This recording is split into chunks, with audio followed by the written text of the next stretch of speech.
Good morning, and thank you for letting me interview you. Give me your full name.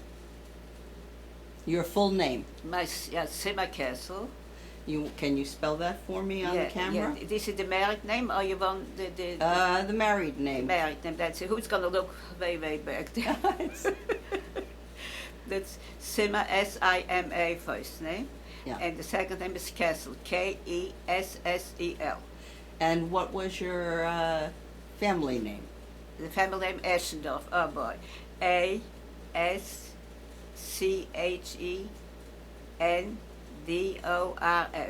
Eschendorf. And what city and where did you come from? We were born in Mielnica in Poland. Can you spell Mielnica? Mielnica, geweld. M-I-E, L, You have to take your hand down. L-N, Mielnica, C-A. Okay. Polish is the hardest for me to figure out how to spell. I don't, it's okay. So you got it? I got it. It's And- very good. No matter how it's spelled, it doesn't matter. And where was it in Poland? In Poland, before the war, you mean? Yes. Before the war, listen, our It was northern, central. Yeah, before the war, we had with the whole family and everybody, the neighbors, and everybody was the same. It was a small town. It was like what when the Germans came in 1941. So they took away the first action. The first action. You know what the action means. Yes. So they took away my mother. The two brothers. They took away. They were already in. He was in Balki Wielki. I don't know if you heard of this. He was working. They took him away to work. We never saw him back. Then, after it was the first action, they took away my mother, and all this the town has to leave, whoever was alive, and we have to go to Borscht, a different town. Now let me. Also Galicia. Okay. But Borscht, that's it. We walked actually there. We came to Borscht. There's also the ghetto there. Over there we lived I was with my father and two brothers. Now let me just stop you a little bit because I don't want you to go into the whole story of. Yeah, the Salongamas. Yeah. Okay. First, tell me what year you were born. 3/3/26. Okay. And was yours a traditional or religious house? A religious house. Oh, please. Before the holidays. Before the Holocaust and after the Holocaust and during the Holocaust. Okay. And my kids and my grandkids and my great-grandkids. Everybody's. Now, where were you liberated from? Where do I what? Where were you liberated from? Oh, we were liberated where were we? We were in Elizabeth, in Toast. Then we were liberated in Toast. Wait a second. First we were we were in Camp Elizabeth. Yeah. Can you spell that? Yeah. After no, just myself. You were. Just myself and my older brother. Okay. My father and my younger brother. It's okay. My father and my younger brother went. They were hiding by people, but in next to our town. Actually, they went back. And for a whole year, we didn't know if he's alive or we are alive. He didn't know that. After when the Russians came in 1941, the Germans came in, and they liquidated after the first action in Mielnica. We had to move to Borscht. They made the ghetto smaller. They wouldn't have to look for people, for the Jewish people. They had to just combine them, all the small towns in one town, so they had everybody there already. So how did you end up in the place you were liberated from? We were liberated from. Toast? Actually, we were liberated from Elizabeth. The Germans went and we went with the Russians. This was actually the working camp that we worked. Okay, now what year was that? The name of the working camp? No, what year? The year, this was in 19 wait a second, we were in 1941, actually. In 40 1940, you- ended in 1941. You sure 1941? Wait a second, 1941 and 1941, and then the Germans came in 1941. So right away they took us out. 1 second, let me think. We were liberated on March. This I remember. March the 13th, or the 23rd of March, You should, 1944 actually. yeah, that would make, Yeah, this more, that's it. That- I have to go back so far. So we were on the Bolshevik ghetto, and then now, I want you to spell the name of that ghetto if you can. Bolshevik.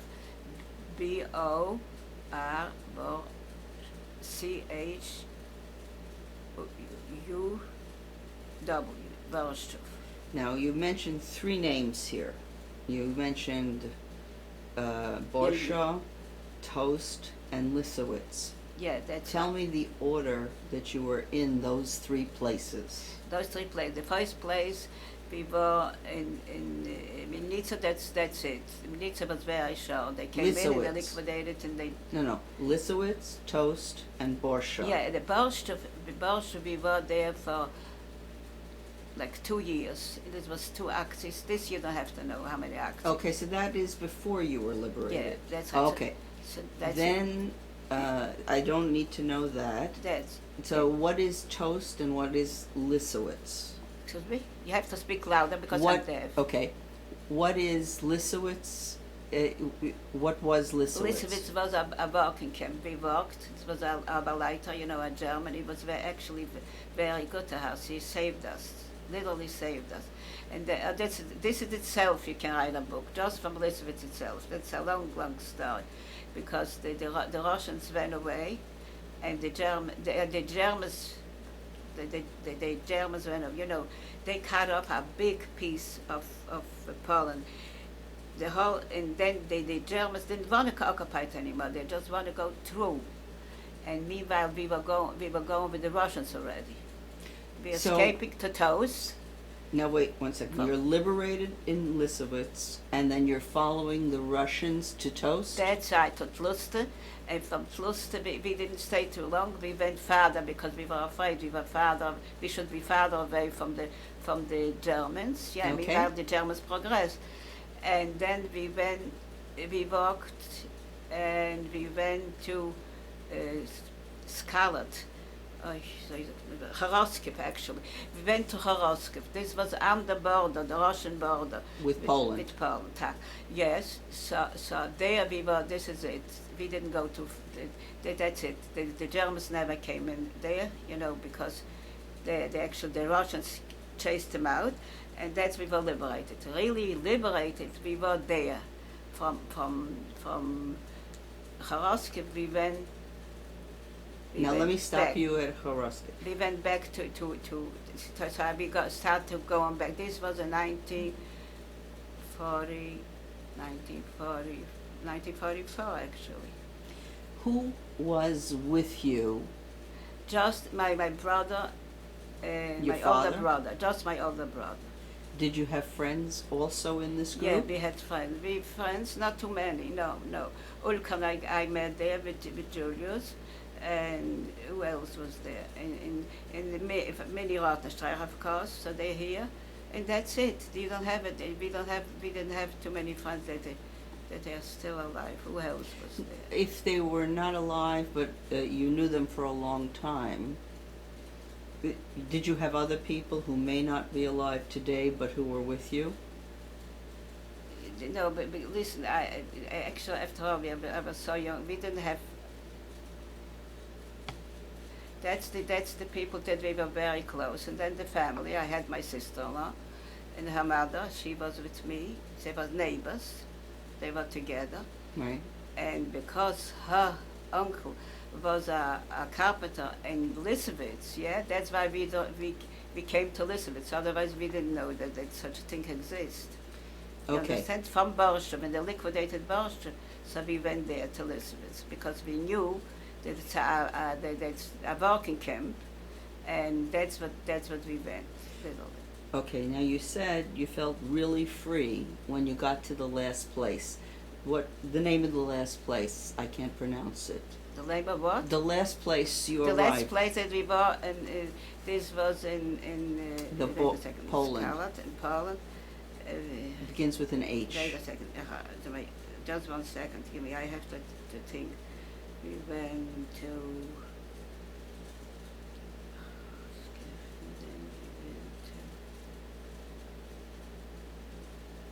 Scarlet and then Horoskiv. I was Horoskiv on the Can border. you spell that? On the Horoskiv.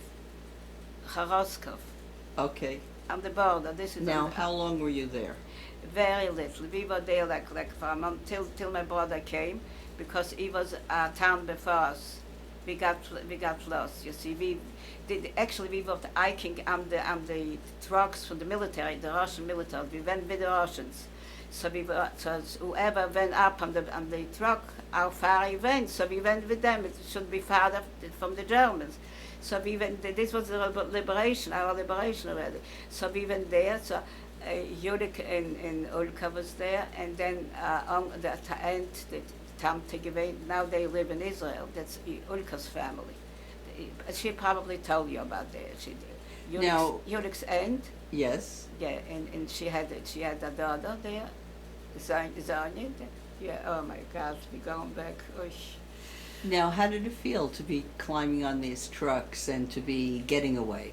Don't, you have to just, it was the instinct just to run, to save yourself. The instinct to life was so big, you cannot imagine. You see, I see now an ant when it runs, and and you wanted to step on it. It escapes. So this was the just to run away, just to not to be by them. So we went farther. We shouldn't have gone so far. Were you scared or were you happy that you Very, were running? very. We were happy, and then we were sitting. They took us up on a truck, one truck. We were sitting on a box of bread, and the Russian people they were working, also the military, but they were working on the, they directed the traffic, so the military gave him something to eat. Listen to this. So we were sitting all day. We didn't eat anything, nothing, not a bit water, nothing. Then the foreman saw. I mean I don't know. He was a sergeant. I was a captain of the truck, and he saw we didn't eat it. I had to pick myself up, and I saw a box full of bread. Yeah, and then they took out some loaves of bread and they gave it to the Russians that they worked, to the working people there, and we didn't ask for.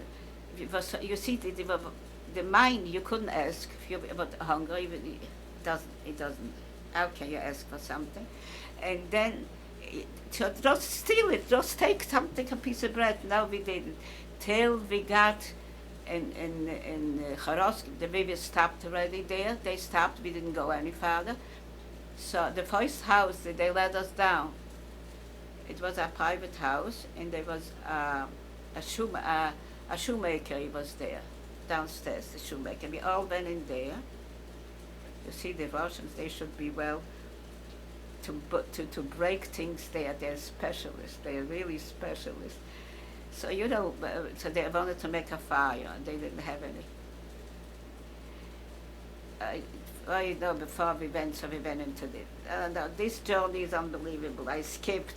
We walked, and then we went into this is beyond. This is really.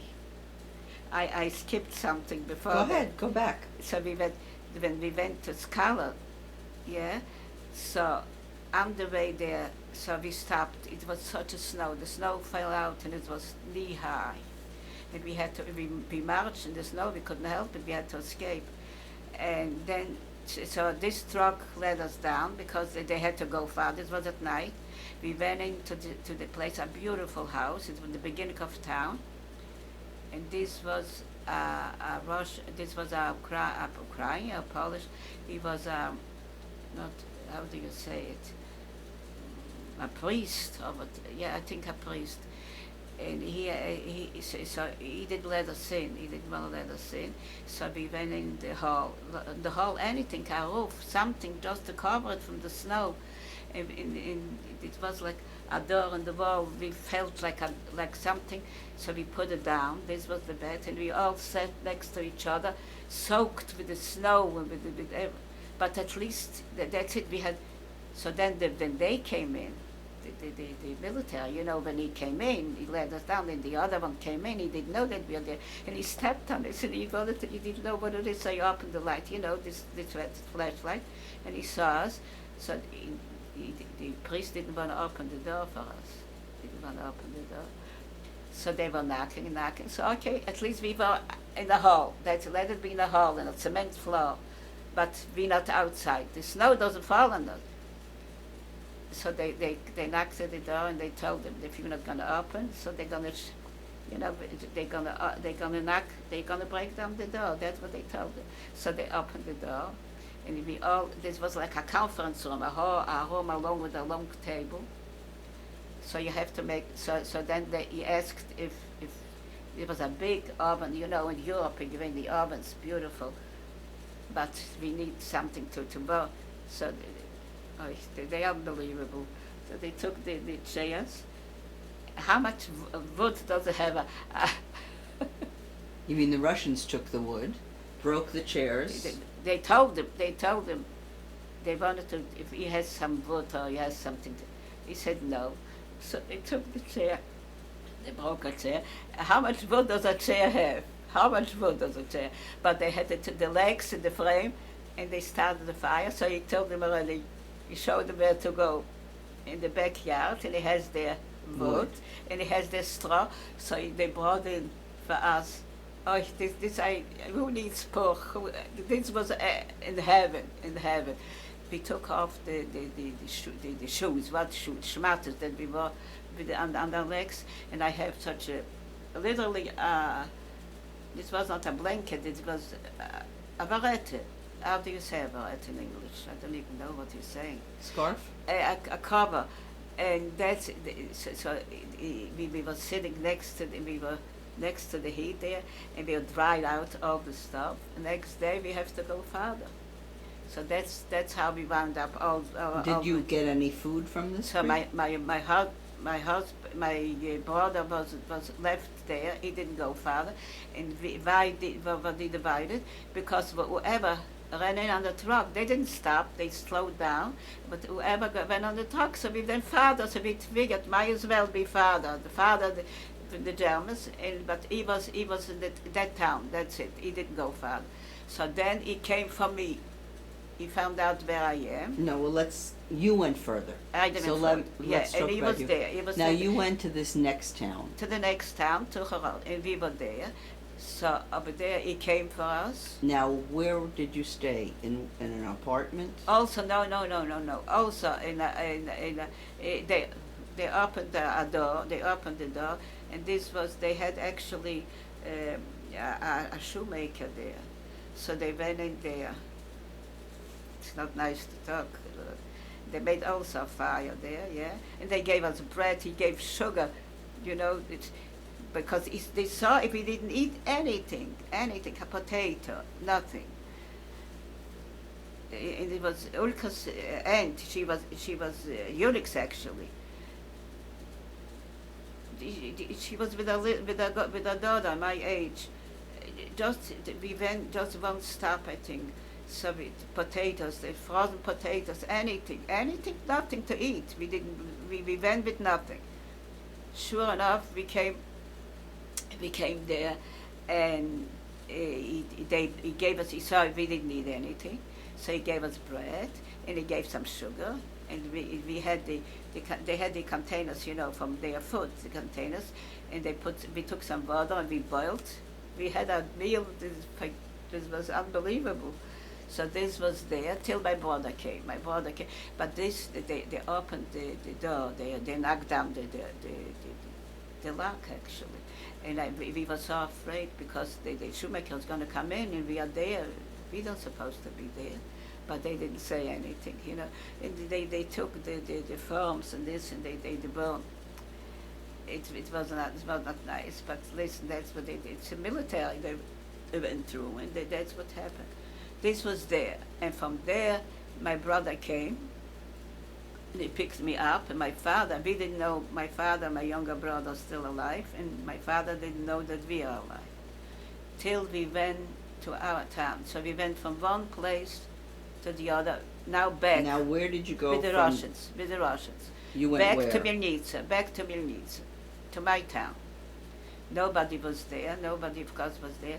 The closer we got, I said to my older brother. So we saw people, Polish people, Ukraine. So they knew us. So I said to my brother, I don't think Tat is alive in Jack, because they would know. We're so close. Till we got to our town, and we went into the house. Our house was demolished. We went in, but this was in the front, in the center of the city. So we went in there in the house, and What period of time was this? Still this was in 19... 44, 45? Wait a second, in 19... Just a minute, because after this we left. In 1944, actually. Okay. 1944. So this was we were liberated in March, and we went in that, and then the snow came out. This was unusual with the snow, but we were lucky, so that snow fell out and we were walking in that snow. This was... So you went in, but did you leave right away? Yes, so then we went into to our town, and my brother went, so the neighbors, that we had the neighbors from before, our Goyish neighbors. So he said, so first of all, they knew that Tat was alive with a boy, but they didn't know, they thought that my older brother. They didn't know that he was the youngest. So then they did to the town hall. It was already normal, the Russians were there. So we went into the town hall, my brother actually, and he asked, because they came, from around all the towns, they brought they have to pay taxes already to the Russians. Right. So they came in, and sure enough, they told them that my father and my brother was alive. So they took him with him. I was in the back with my sister along with her mother. We stayed in the house, apartment in the house.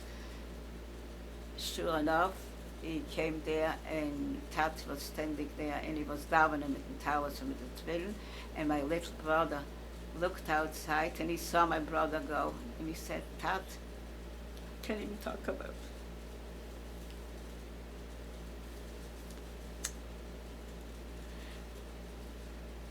That he is coming, that H is coming. My older brother, he didn't know that I was there. And my father says, don't even joke like this, because he thought for sure. This was already a month after the liberation till we got to our town back. So he thought for sure we're not alive. So then we got together, and then they mobilized my brother to the army, to the Russian army, and my older brother, and myself and my younger brother and my father. We went, so he was writing, you see, the letters from us, he received from him. I received the letters, but back so we sent them in some packages, some food, and he said they wanted to take him to the army, but and then they asked him, how come? The neighbors, they asked our neighbor, they asked the neighbor, how come he's Jewish and he's alive? So that means he was collaborated with the Germans. Can you imagine? Now wait a minute. Why weren't you afraid of going back to Russia and that he would have to get into the Russian army? When we went back, so the Russians were by us, and Milnitsa were the Russians, but they occupied till Ternopil. Yeah, they occupied. But weren't you afraid? So this was already normalized, because this was already a month after. But weren't you afraid your brother would be taken to the Russian army? No, we didn't even think of such a thing. We didn't think that. Sure enough, he was mobilized, and they took him. But thank God, he was. You see, my father was a farrier at home. This was, that. That's how he's alive. He was alive because they saved him. He was working for them, for the guy. He made the clothes, how do you say it? The uniform. Yeah, that's it. The coats, the winter coats from the skin, from the sheep. Okay. Once you were reunited with your family, did you live together? We lived together till they took him to the army, and then he was writing us his letters we got. Just how long did you live together? We lived together till 1955 actually. You lived together in Russia? Viennese, yeah.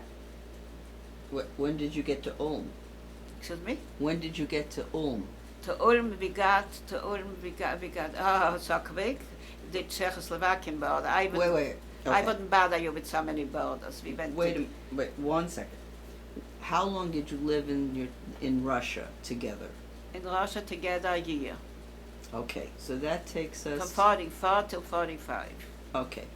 Your brother gets out of the army. He went in there, but he didn't go to the army because we sent in, he was writing, we should send in something, how do you say?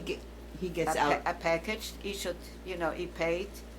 He gave him some under the table. And you got him out of the army. And he got, that's it. So then he started working. Can he make for them the fall? Okay. How did you leave Russia? And how did your family leave Russia? Yeah, that's how how did we leave Russia? And when did you leave Russia? We lived a year in Russia. How did you leave? We live in Russia. That was the joint, the UNRWA, the joint. So we shouldn't stay. So we left by train, of course. But they took it out. The joint took us out from there, Okay. Yeah, and then we went to from there. How did they manage to take you out? My brother told me, he was writing, don't wait. With the first possibility to leave, go take the help to my father, take the kids and just go there. Don't stay there. I'm gonna come later. Don't wait for me. But meanwhile, so then the Russian officers, when they came to town, so we were in the middle of the town, so they came to sleep over in the apartment that we lived. This was normal. This was already a normal time. So so he was writing to us. So when we wanted to send a letter, so the officers, some of them were Jewish. So we wrote the letter and we gave it to them. When they mailed it, they went back to Russia, so he got the mail. So he was writing we should send them, what do you call it, 20 pound, 10 pound, 10 kilo of, I don't even know, the fats from the pig. I don't know how do you say this. Salad. This was in. So he actually gave this to the officer, to the place that they took him actually to a camp there. My brother, he worked there for them, but he was in camp, not in the army, because they didn't trust him. And then, thank God, he escaped, literally escaped from there. And he came back. When he came back, so that's it with the fire. So we went right away. We went to Ulm. So we went to Czechoslovakia. What was tell me the exact trip. You left Russia and by train. By train. By train. So Okay. by train. And we went to the Czech border. Right. And then we went from the Czech border. We went to Austria. Yeah, that's right, to Austria. And then from Austria, but this was not a permanent thing. This was like you stay there Transit camp. till the transit, exactly, from So one place to the other. were you in a till we transit? got the other train. What transit camp were you in? This was not even a camp. It was. I don't think that it was a camp. This was like the barracks, from the army. So we stayed there, and this was overnight. Rothschild Hospital? Excuse me. Could it be Rothschild Hospital barracks? Did I what? Did they stop you in Austria for a Yeah, few days? we stopped. Just also a transit. We was in Austria maybe.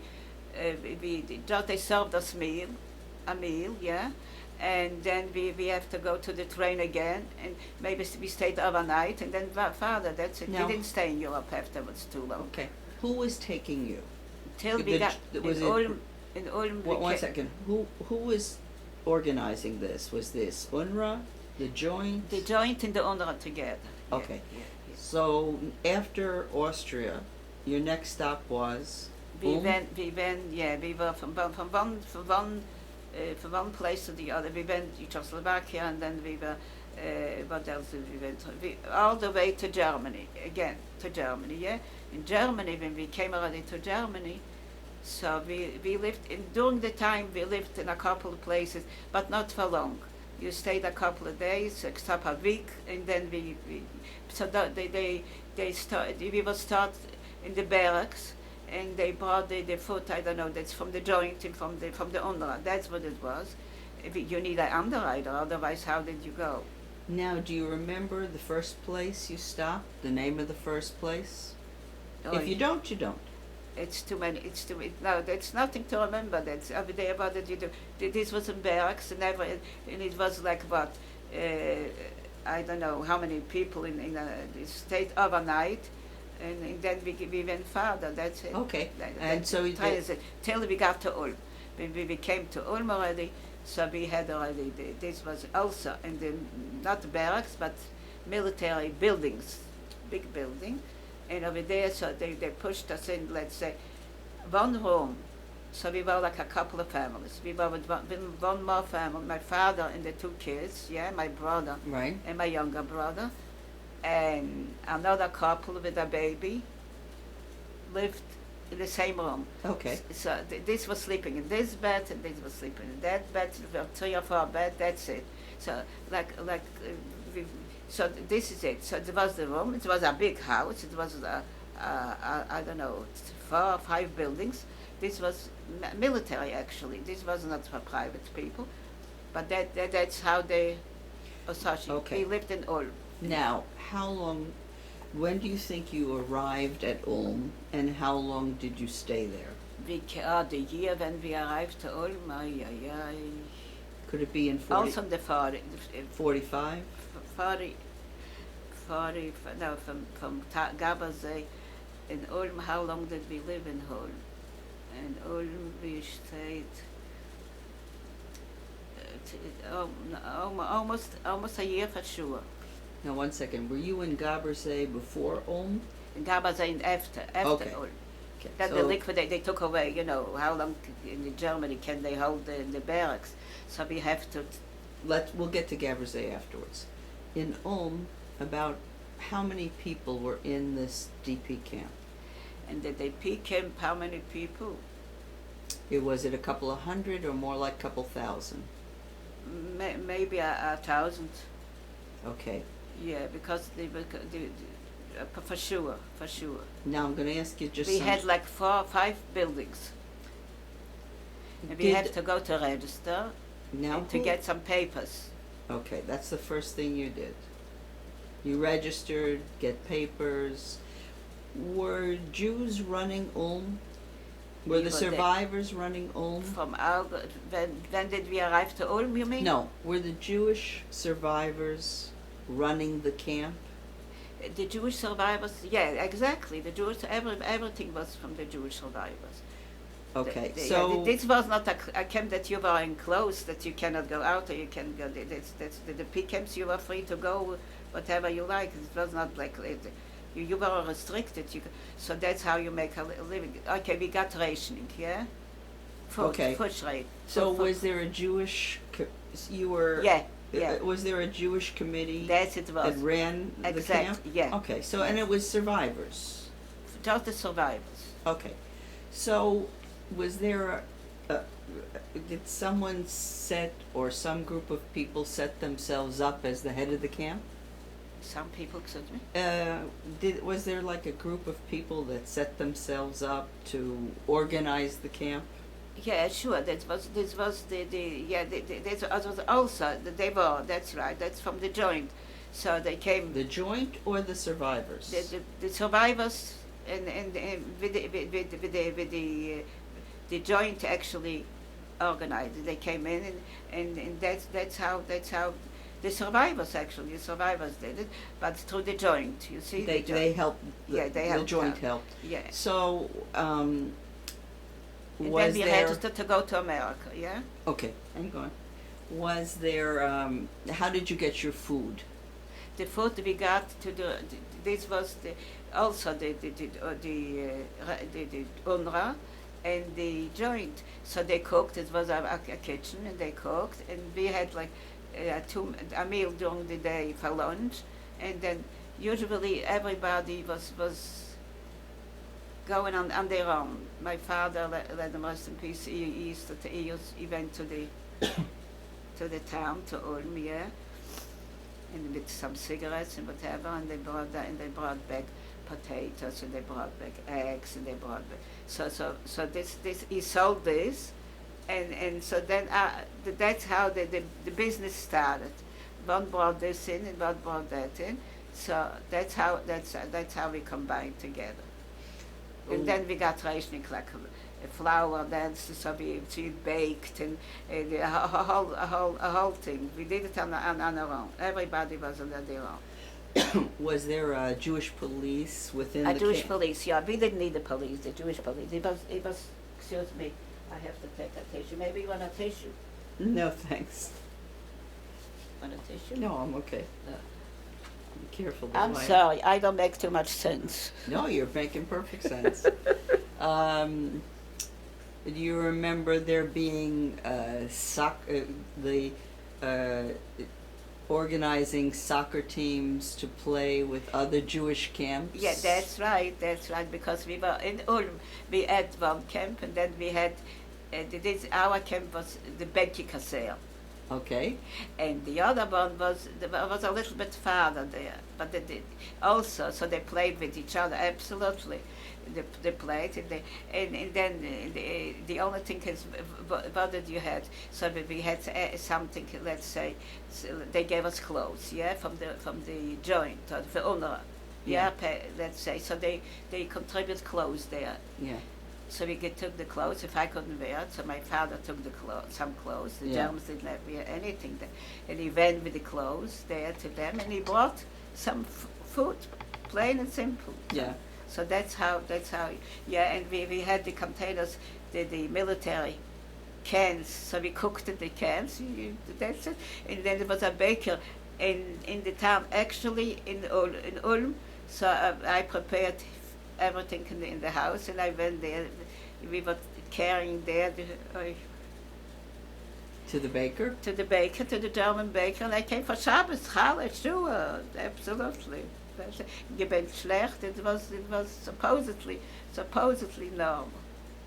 Now, what was the This was- social life?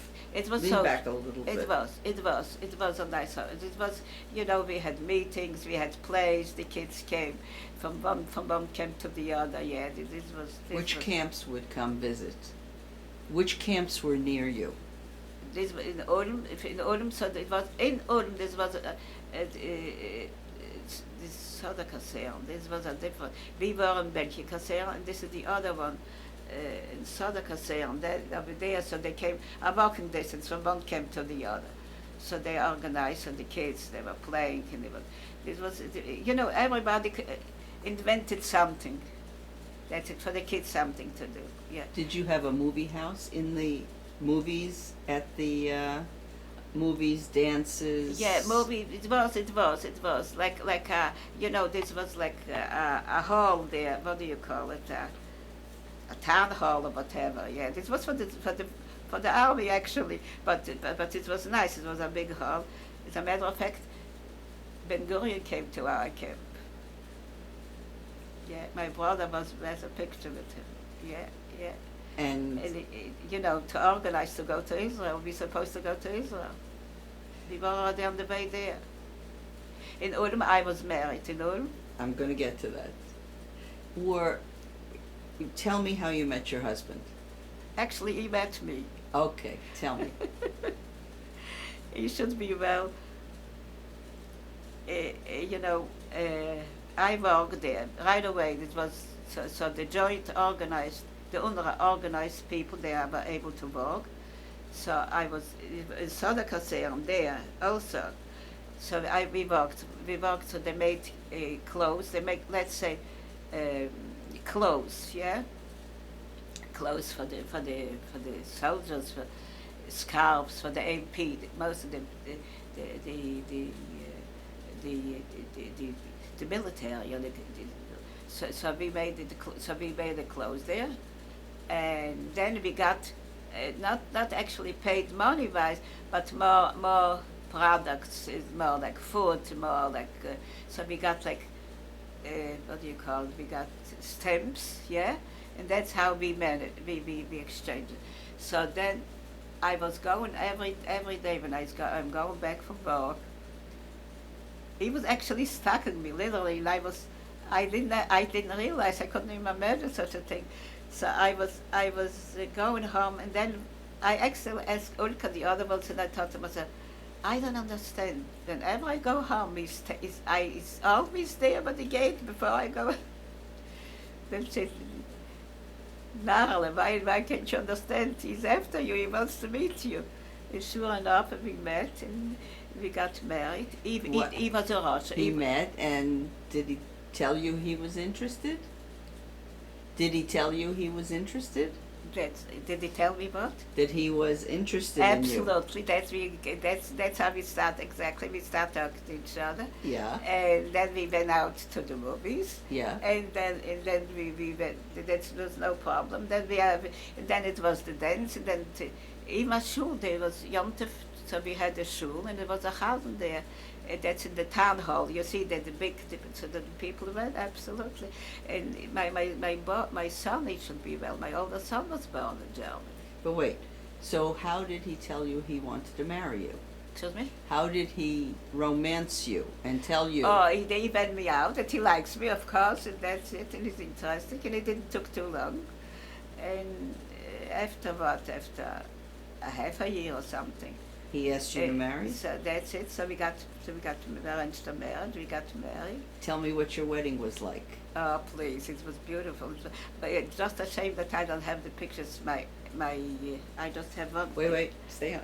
We'll get the pictures later. I have the pictures from the wedding, and was the wedding in Ulm? In Ulm, absolutely. And did your the rabbi gave Repetition, absolutely. We had a rabbi. Yeah, Sure. And we had to go for the marriage license. That's it. All the same thing. Now, it was normal, supposedly. Is it normal and not normal?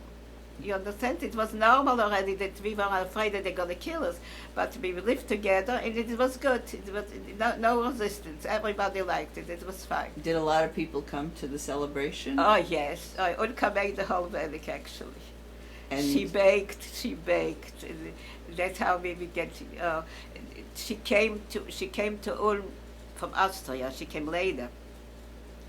And then when they said her cousin was a director from the camp, that we were there in the DP camp in Ulm. Do you remember his name? Ulka's cousin. Remember his name? Yeah, I don't even remember his name. Oh, it was the family name. He was with my brother in the Varshura. I'll ask Ulka. Yeah, but she's going to tell you exactly. Okay. So when he told us that Ulka's coming and Julius, and they have twins, and I said to him, "Oi, never. How will she manage?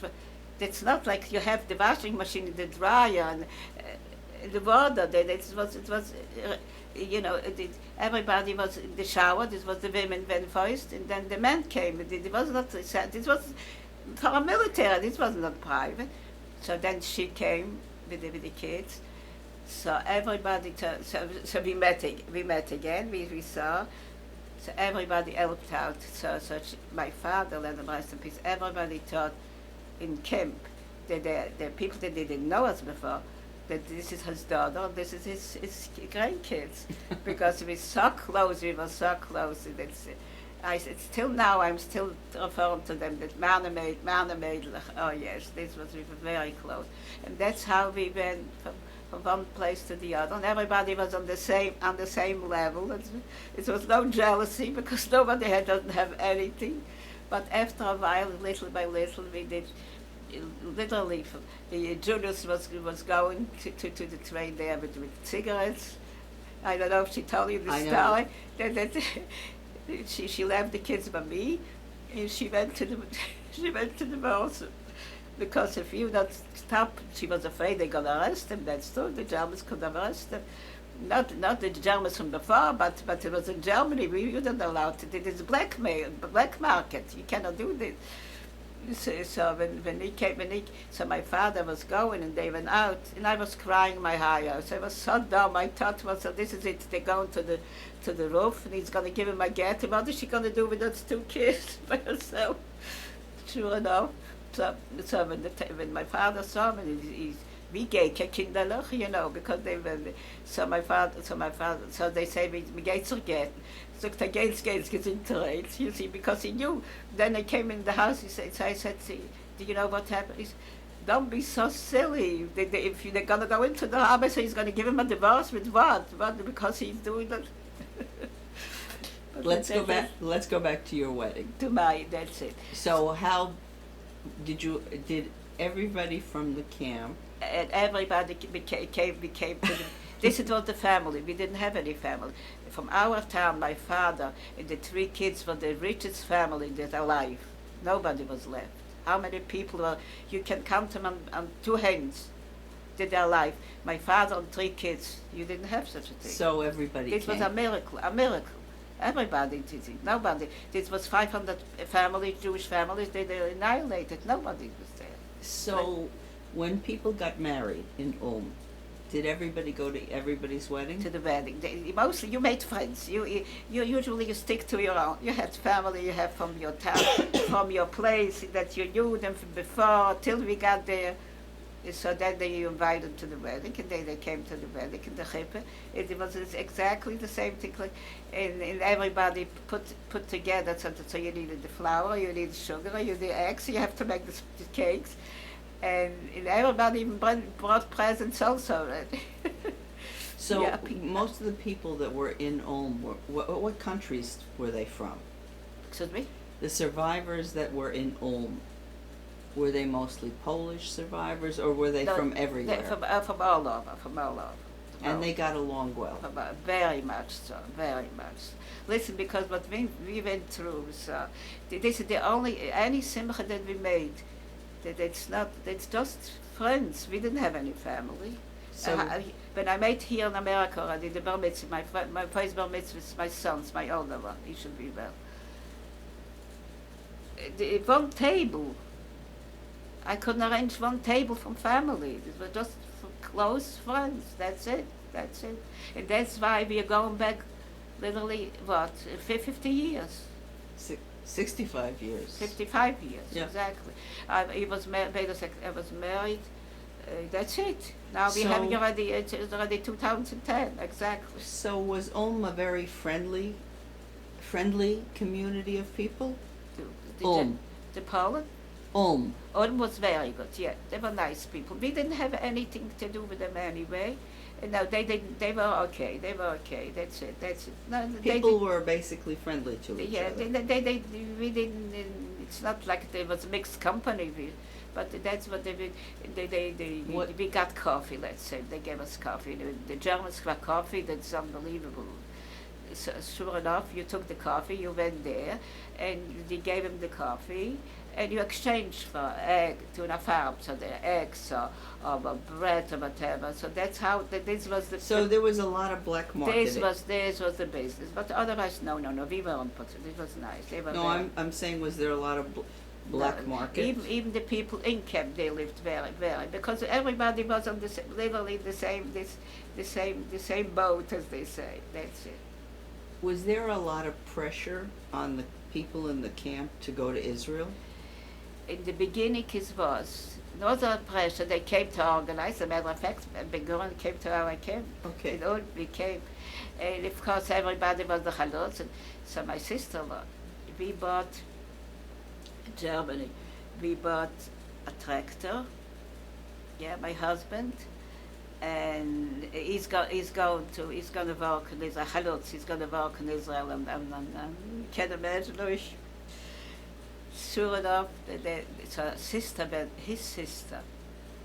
His parents were with us, but they were in Russia. He wasn't during the war. He wasn't. But this was after the liberation. So we were there, and he came actually. After the war, wait a second. When we came to Ulm, yeah. So the people they were in Russia. They were lived through Russia. Not everybody was doing the job. So they came because through the joint. So we have to go to the places that we were assigned to. And from there, we actually got the visas to go to the States. Nobody took me out.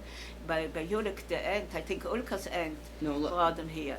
But my question is, when you were in Ulm, was there a big Zionist presence? It was. In the beginning it was a big sign. And then when everybody started riding from there, so my sister-in-law went to Israel, and she said, no matter how long it should take you, don't go right away with the baby, because when I had already the baby, he should be well. He was